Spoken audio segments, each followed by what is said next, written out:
Today I'm going to show you how I made this beautiful Cinderella dress from scratch.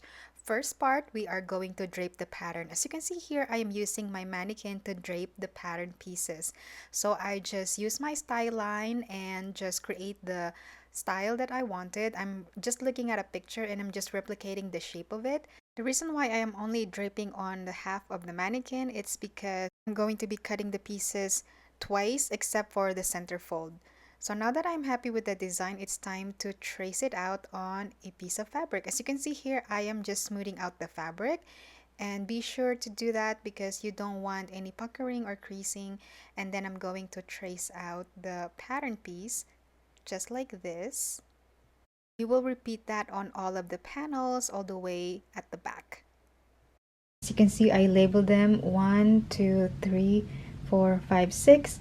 So it is so much easier, and I also label where is going to be the waistline because once the pieces are all cut up, the back pieces look very similar. Here are the fabrics. I have 6 yards of Crystal Organza and light blue, and I also have a satin fabric in light blue as well. 1 yard of heavy duty interfacing and lining fabric.